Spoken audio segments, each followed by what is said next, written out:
Hola amigos de The House of Roger, bienvenidos a un nuevo video. Muchísimas gracias por estar de vuelta por acá. A los que ya forman parte de la familia, muchas gracias por seguir por aquí. A los nuevos suscriptores, bienvenidos a la familia de The House of Roger. Y a aquellas almas rebeldes que no se han suscrito, no pasa nada. Muchísimas gracias por estar viendo este video. Y como lo dijo en el título, les voy a contar mi experiencia tratando de hacer un cómic para una competencia en tan solo una semana. ¿Lo habré logrado? ¿No lo habré logrado? ¿Se puede? ¿Es posible? Vamos a verlo en este video.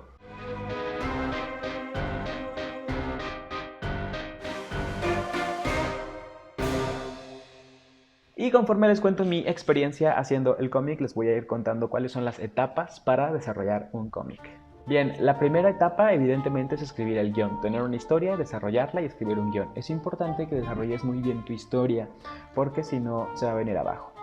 En mi caso fue un proceso muy sencillo.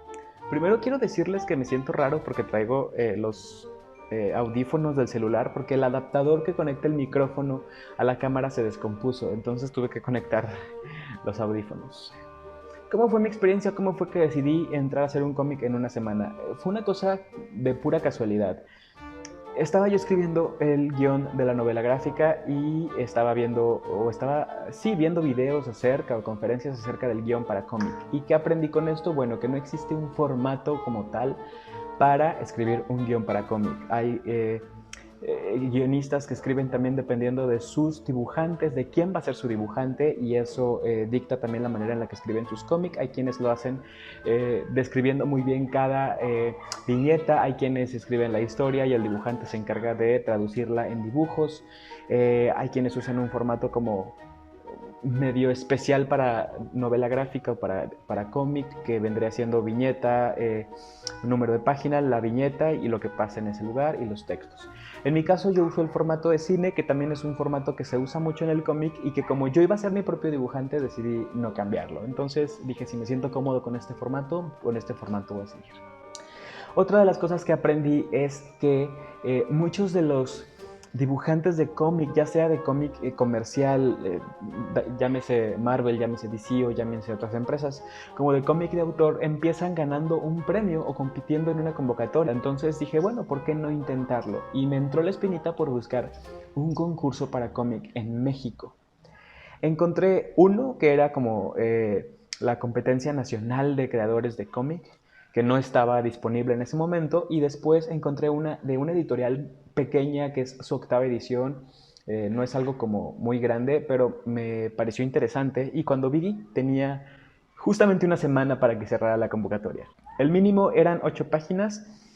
Así es que dije, bueno, creo que puedo escribir una historia de 8 páginas, una buena historia, y tengo 7 días. En ese momento tenía 10 días para terminar el cómic. Eso me pasó el viernes en la noche, justo antes de irme a dormir. Cuando me fui a dormir, mientras intentaba conciliar el sueño, mi mente desarrolló la historia. Cuando tienes ya una formación en estructura narrativa, te es muchísimo más fácil desarrollar una historia porque sabes qué atajos tomar. Claro, evidentemente cuando tú escribes, lo natural es que la historia fluya y te sorprenda, no que lleves una estructura sólida que no puedas cambiar. Pero sí es bueno tener estas bases para en estos momentos en los que tienes que escribir algo muy rápido, llevar esa estructura y adaptarla a lo que vas a hacer. Entonces dije, bueno, escribí el guión el sábado y el domingo voy con la segunda etapa de desarrollar un cómic. Y es los bocetos y los desarrollos de personaje. Tú te podrías sentar a dibujar, pero no es lo ideal. Lo primero que tienes que hacer como dibujante es desarrollar a tus personajes. El guionista ya se encargó de desarrollarlos en la parte interna, emocional, cómo reaccionan por dentro. Ahora es nuestro trabajo ver cómo reaccionan por fuera y cómo se ven por fuera. Lo que tienes que hacer es una lista o una hoja donde puedas dibujar todas las ideas que tengas. Yo quería que tuviera ciertas características, quería que se viera de cierta manera y lo dibujé. Y después noté que el protagonista se parecía a mí, y cosa que no tenía la más mínima intención. De hecho, quería que fuera totalmente opuesto a mí porque hay un personaje ya de un cómic que es Carl, que es una versión mía en un universo distinto. Entonces no quería que este personaje se pareciera en lo absoluto a mí, pero yo creo que he estado trabajando tanto con Carl que al final este personaje que se llama Luca terminó pareciéndose a mí. Entonces hice a Luca y empecé a modificarlo y me fui al extremo y era alguien moreno de cabello chino. Y empecé a dibujar a Luca en cómo se iba a ver en el cómic. Dibujé los personajes porque obviamente no está solo, dibujé a los demás y cuando iba a empezar a desarrollar personaje por personaje, decidí ver las bases nuevamente. Desde el momento en el que quise, o desde el momento en el que acepté o decidí entrar a la convocatoria, me vinieron dos ideas a la cabeza. Una, este guión, el guión de Luca, y el siguiente era un guión que había escrito yo cuando tenía, no sé, hace 8 años aproximadamente, tenía 22 años, no, creo que sí. Tenía yo dos versiones, la versión original de 2012-2013 y la versión reescrita ya cuando había yo terminado de estudiar narrativa y sobre guión y demás. Lo primero que hice fue buscarlo porque me iba a ahorrar la etapa de escribir un guión. No lo encontré, entonces me puse un poco nervioso, pero dije no pasa nada y el sábado escribí mi guión. El domingo desarrollé personajes y el lunes me iba a sentar a dibujar, ahora sí, el cómic. Empecé justo cuando iba a empezar la primera página en Storyboard. Eso sí, cuando vayan a empezar un cómic, ya que tienes desarrollados los personajes y que sabes cómo se van a ver, es momento de ver qué estilo de cómic vas a usar, qué tipo de dibujo, qué tipo de colores, si va a llevar color, si no va a llevar color. El color lo aplica otra persona dentro de la industria, pero hay ocasiones en las que uno mismo lo hace. Entonces, pensar quién te va a colorear y si no, cómo vas a colorear tu cómic. En mi caso yo lo iba a hacer y sabía que lo iba a hacer de manera digital, entonces no me iba a esforzar muchísimo más que en temas de sombreados en el dibujo, pero sí me iba a esforzar muchísimo en el dibujo y en la línea para que se viera mi esencia en papel. Lo siguiente, una vez que tienes definido eso, no te lances directamente a dibujar tus páginas. Tienes que hacer un storyboard o un borrador de cómo se van a ver tus páginas. En mi caso, como era un storyboard que era para mí únicamente, no me esforcé mucho en que se viera claro, con que yo lo entendiese era más que suficiente.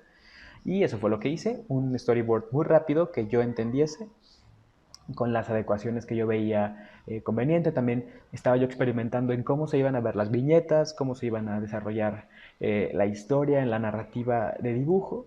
Y para eso te sirve el storyboard, para que tú sepas cómo se van a ver tus viñetas, si funcionan, si no funcionan, si las vas a hacer más grandes, si más chicas, si te faltaron páginas, si te sobraron páginas, si dónde vas a aplicar las cosas, si estás contando la historia de manera correcta, porque recuerden que el guión te cuenta una cosa, pero la imagen cuenta otra. Cuando se trata de un cómic, las viñetas forman parte de esa narrativa. Hay que balancear, no hay que rellenar la imagen de puros dibujos, también hay que pensar en dónde va a ir el texto. Entonces, cuando estén haciendo su storyboard, desde ahí ya lo tienen que pensar en encuadres, pensar en cámara, sin llevarlo al extremo, porque al final, en el dibujo, es cuando nos vamos a super mega esmerar. Cuando yo iba a empezar mi storyboard, el lunes precisamente, me di cuenta, porque regresé a las bases de la convocatoria, y me di cuenta que la historia no podía ser un preámbulo. Y si era un preámbulo, el final tenía que tener un final cerrado, por así decirlo. No quisiera que por querer contar el inicio a una historia más larga me quedase fuera. Entonces decidí irme por la historia que ya había escrito y me puse a buscar como loco ese guión. Ok, entonces regresaba yo a la etapa de diseñar personajes, cosa que me costó un poquito porque los personajes de este guión son personas de 45, 43 años. Y cuando dibujas personas mayores, tienes que tener cuidado de que no se vean tan mayores o que no se vean tan jóvenes. En el dibujo, si no sabes trabajar bien las expresiones o las líneas, los puedes avejentar demasiado. Quería a mí que mis personajes se vieran reales, que no fueran clichés de personas muy guapas o personas como con mucho porte, con mucha elegancia. No, quería que los personajes fueran tal cual. La historia los necesitaba que fuesen, entonces estuve trabajando un poco con ella, porque él me salió a la primera, ella no. Estuve haciendo unos varios intentos hasta que lo conseguí y entonces sí empecé a dibujar. Y el siguiente paso es dibujar. Yo lo hice en papel, hice las calles y de cada viñeta en papel, todo lo hice en papel. Me pedían que fuera un papel A3, perdón, A4. Yo no tenía hojas A4, entonces en un folio normal de carta hice las hojas, hice el cómic y lo iba a adaptar. Entonces con lo que tenía me puse a trabajar, me puse a dibujar y mi reto era de 3 a 2 páginas por día si quería terminar a tiempo. Lunes dibujé 3 páginas, así es que fue un buen día. Martes dibujé Creo que dibujé una o dos páginas. Después me di cuenta que la historia se me iba a alargar y empecé a dibujar el storyboard. El miércoles dibujé el storyboard completo, faltándome las últimas páginas, pero me di cuenta que llegaba ya a la página 18. El miércoles ya llevaba yo un retraso de varias páginas. El jueves traté de emparejarme, pero aún me seguían faltando dos páginas por dibujar, que trataba yo de que fueran dibujadas y entintadas, pero solamente las dibujaba, no podía tintarlas. Fue un proceso bastante lento, porque además me esforcé en trabajar en perspectivas que no son las perspectivas que yo suelo usar. Entonces, sí fue como hacer el estudio de las perspectivas, el estudio de los cuerpos, cómo se veían los cuerpos, también por el estilo de dibujo. Estuve dibujando durante toda la semana. El viernes no pude hacer nada. Me decidí en tintar hasta el final porque el lunes dibujé, el martes dibujé y entinté, el miércoles vi que eso me quitaba tiempo y lo que quería era tener el dibujo.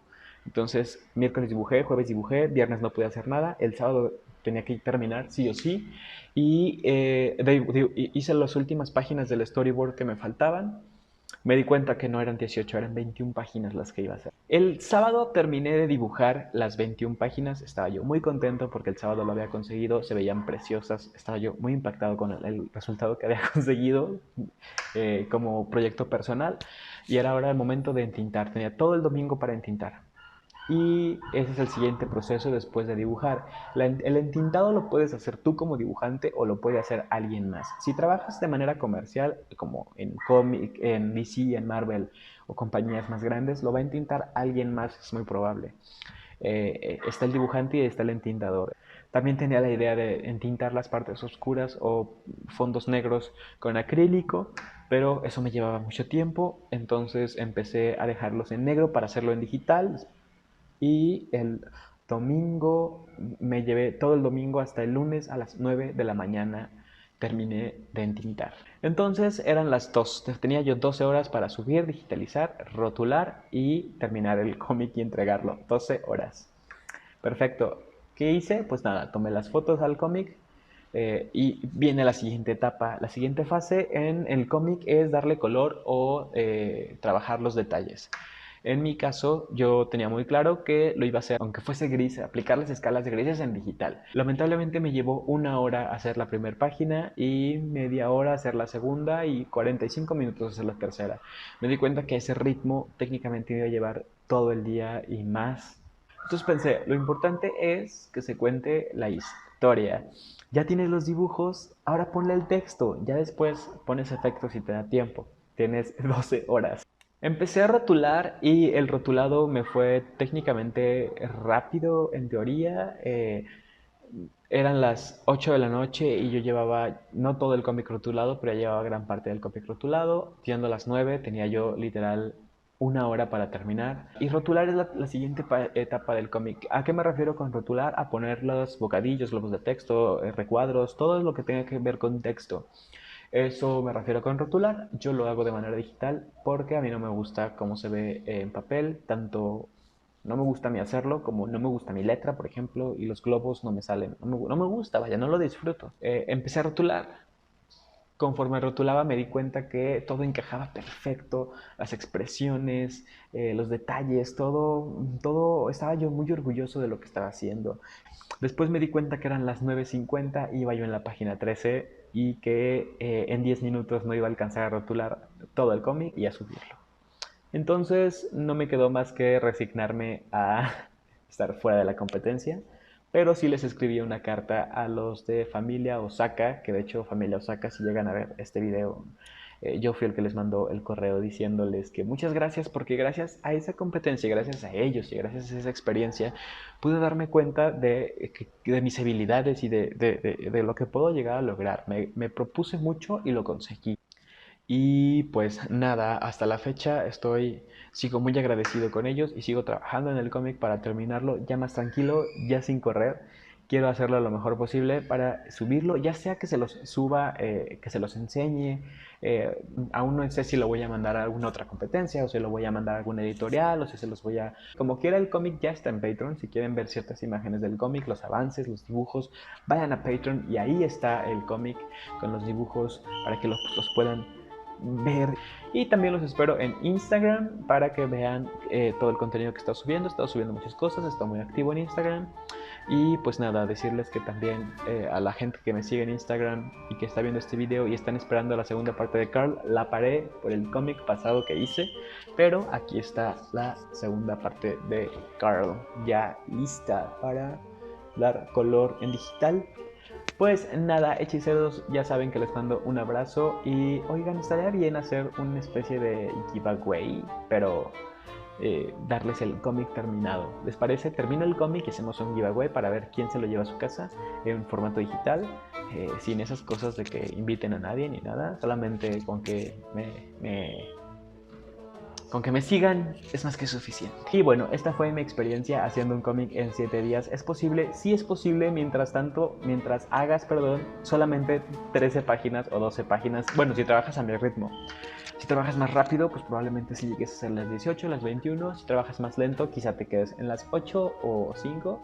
Pero sí se puede, así es que pónganse, a los que quieren hacer un cómic, pónganse el reto de hacer un cómic en 15 días o en un mes. Si quieren hacer un cómic de 20 páginas, háganlas en un mes y tienen perfecto el tiempo para hacerlo. Si yo hice 21 en 7 días, tú puedes hacer en un mes perfectamente 20. Les mando un abrazo, una taza de café.